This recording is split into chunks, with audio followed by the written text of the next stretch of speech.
राजस्थान में कांग्रेस पार्टी ने आगामी पंचायती राज और शहरी निकाय चुनाव के लिए बड़ा फैसला लिया है।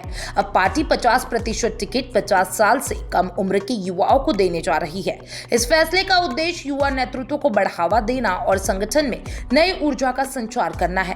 कांग्रेस हाईकमान के निर्देशों के बाद राजस्थान प्रदेश कांग्रेस ने इस पर काम शुरू कर दिया है और जमीनी स्तर पर युवाओं को तैयार करने की रणनीति बनाई जा रही है। कांग्रेस की यह रणनीति उसके उदयपुर घोषणा पत्र से निकली है, जिसमें 2022 के चिंतन शिविर में 50% टिकट 50 साल से कम उम्र के लोगों को देने का ऐलान किया गया था।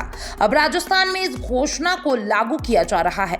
इससे पहले यह केवल घोषणा भर ही सीमित थी, लेकिन अब इसका प्रभाव स्थानीय राजनीति में साफ नजर आएगा।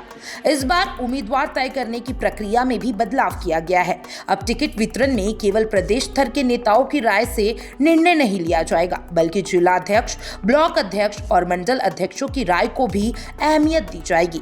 इससे जमीनी कार्यकर्ताओं की भागीदारी बढ़ेगी और स्थानीय नेताओं की पहचान को भी सम्मान मिलेगा।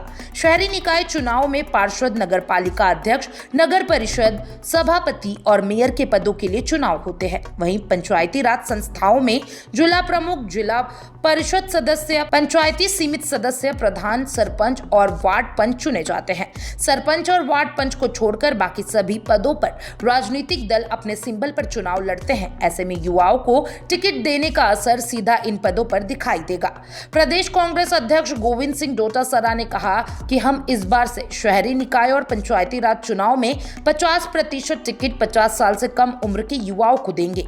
हाईकमान से स्पष्ट निर्देश मिले हैं और हम इसकी पालना करेंगे। साथ ही टिकट वितरण में जिला अध्यक्ष, ब्लॉक अध्यक्ष और मंडल अध्यक्ष की अहम भूमिका रहेगी। फिलहाल वन स्टेट वन इलेक्शन के चलते चुनाव में देरी हो रही है।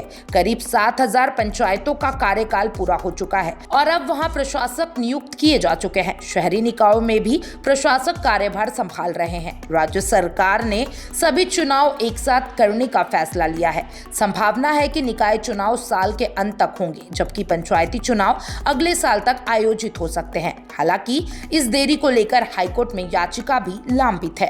कांग्रेस पार्टी अब जिला और ब्लॉक स्तर पर नए चेहरे को तलाश रही है। नेताओं को जिम्मेदारी दी गई है कि वे नए युवाओं की पहचान करें और उन्हें चुनावी राजनीति के लिए तैयार करें। इसके लिए प्रशिक्षण शिविर और संवाद कार्यक्रम आयोजित किए जा रहे हैं। कांग्रेस का ये फैसला एक नई राजनीतिक सोच की ओर इशारा करता है, जहां अनुभव के साथ साथ युवाओं की ऊर्जा को भी तवज्जो दिया जा रहा है। ये देखना दिलचस्प होगा कि क्या यह प्रयोग पार्टी को नए सिरे से मजबूत कर सकेगा और जनता के बीच उसकी पकड़ को बढ़ावा दे सकेगा। आप क्या सोचते हैं कांग्रेस की इस रणनीति के बारे में? कमेंट बॉक्स में जरूर बताइएगा और तमाम ऐसे अपडेट्स के लिए चैनल 4 न्यूज़ राजस्थान के साथ बने रहें।